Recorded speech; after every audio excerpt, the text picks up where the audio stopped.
I'm gonna keep it real with you guys. When it comes to Jack Mason, I'm a bit of a fanboy, and that's for good reason. They're heavily evolved in the watch community. And for me, when it comes to micro brands, I really want to take a look at not just the quality of watches that they're putting out, but what are the efforts that they're putting in to connect with the community. And Jack Mason actually does content on YouTube telling their story.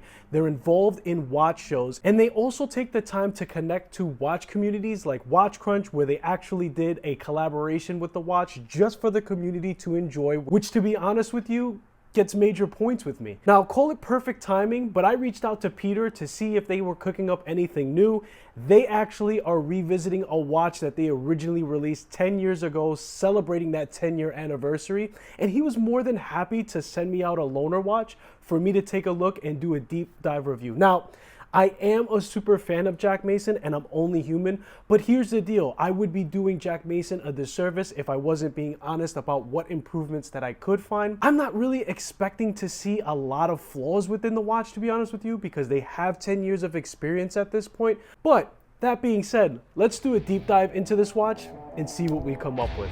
Jack Mason's journey began in January 2015. Out of Dallas, Texas, their mission was to build a legacy brand, introducing interesting design ideas to the market while delivering evolving exceptional quality and value to their timepieces along the way. While bootstrapping their first launch of a pilot watch to propelling through the ranks, most notably with their Strato Timer collection featuring the famous Miyota 9075 Traveler GMT caliber, we now find the brand going back from which it started, breathing new life into their original timepiece model. Now, I'm going to skip the unboxing portion of this video because I did a separate video, and if you're interested in seeing that, I'll leave a link in the description below. Starting off with the dimensions that I found on my own calibers, we have a 39mm by 45.8mm lug to lug, a thickness of 12.1mm, a strap-friendly lug width of 20mm. The crown is 7.0mm. It is 152 grams fully linked on bracelet, 73 grams for the watch's head alone, and the watch is effectively 150 meters of water resistance. Powering this aviation timepiece, we get a Swiss-made Le Joux Perret G101 regulated by Jack Mason to plus or minus 5 seconds a day. It normally comes in a standard of plus or minus 12 seconds per day. 68 hours of power reserve, 28,800 beats per hour, 4 hertz, hacking, hand winding, and of course it's automatic, no phantom date wheel complication, which is what we expect in this league of a watch. And this caliber alone is normally priced around $295 USD. All of the models include an anti-magnetic capability thanks to a nickel iron alloy inner cage that surrounds the movement, which makes the watch resistant to well above ISO standard of 4,800 amperes per meter, which is roughly equal to 60 gauss. And for reference, a refrigerator magnet has a gauss rating of 50. Taking a look now at Jack Mason's bracelet to pair with this watch, and I'm expecting good things. I've heard great things about their bracelets. It is a 20mm down to a 16mm taper, solid 3-link, primarily brushed with polished edges that are screwed in with a perfect tolerance, not only to the screws,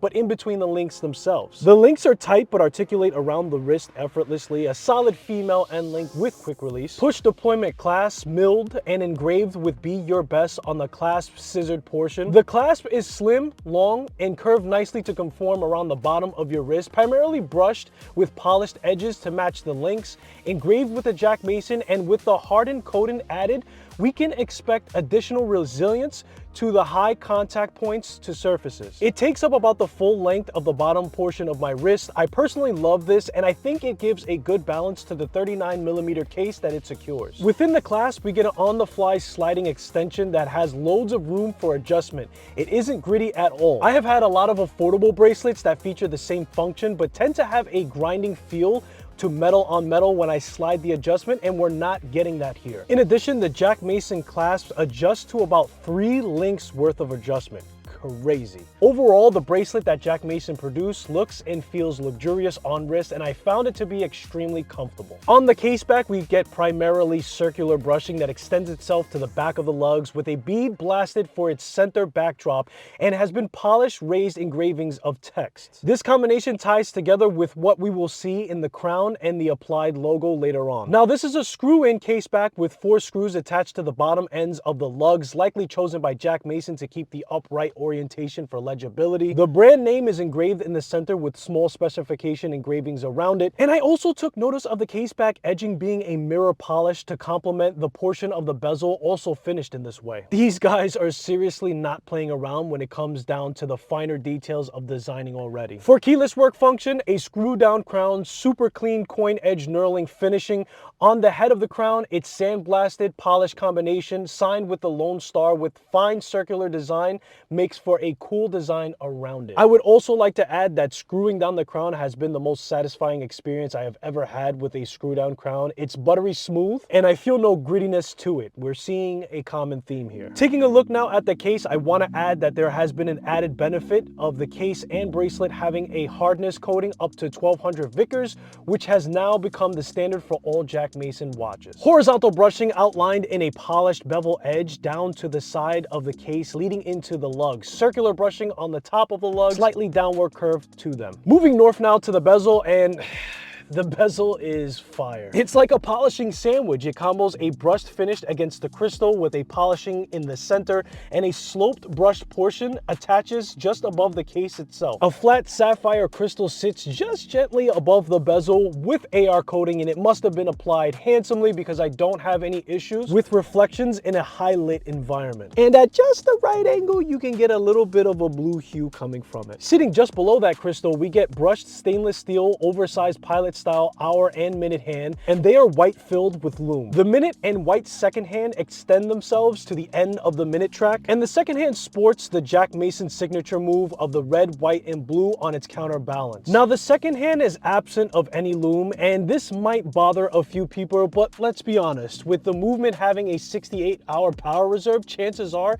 if you're waking up in the middle of the night to check the time to see if the watch is even running, then chances are you probably own that watch for a while and it's probably time to get the watch serviced. The inside wall cavity of the case just over the dial has horizontal brushing, and the dial begins with white color markers with numeric 5-minute intervals. Moving inward, we have applied Lumecast rectangle blocks oversized at the 3, 6, and 9, and a triangle for the 12 that's commonly seen in Flieger design and was the first thing drawn by Peter in the original watch's design back in 2015. Now their approach to this Lumecast blocks are more subtle than what we have seen in recent watches, but they still are definitely noticeable in their presence. In between them, we have applied Arabic numerals, and at the 12, a famous Jack Mason Lone Star logo applied at the 12. And I gotta say that I really do love the Jack Mason logo. It's bead blasted in its background with the star and outer trim being polished. Although very small in detail, the combination makes legibility seamless with the naked eye, and in my opinion, has been proportioned just correctly. The only text that can be found is at the 6 o'clock. You get automatic and 150 meters in a white paint printed on. All of this rests on a matte black finish to the dial's main plate. The dial was nearly kept intact to the original design layout as a nod to the first generation, but the differences definitely elevate the new iteration.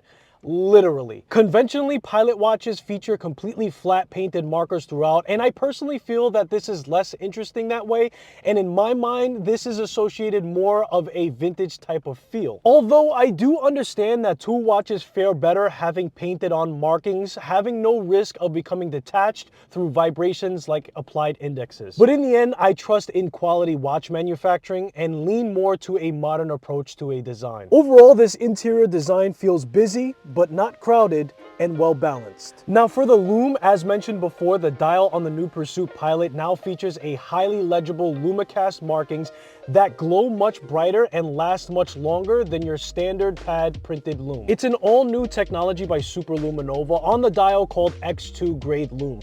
Compared to grade X1, the new technology has a performance increase of up to 87% over 60 minutes. In a nocturnal setting, we have a green tone Lume on the shaped indexes, Arabic numerals, and on the hour and minute hand. This new luminosity improvement, combined with the fact that the material is molded into form, guarantees a long-lasting glow for hours on end. And as I wore the watch to bed, Sorry, Peter, I slept with the watch. When I wake up in the morning just before sunrise, the watch is still able to be legible to read the time. This core collection is offered in 3 different colorways to choose from, priced at $13.99 USD, and for now it is here to stay in the Jack Mason lineup. There is an anniversary special edition that you guys can pick up that will be available only for 2025 that is different as much as it is similar to the model that I've shown you. It comes wrapped in a special anniversary edition wooden packaging, titanium grade 2 for its case and bracelet. It features a faux patina. There is an Easter egg for the 10 o'clock index. The case back display correlates with the watch's significance to the brand,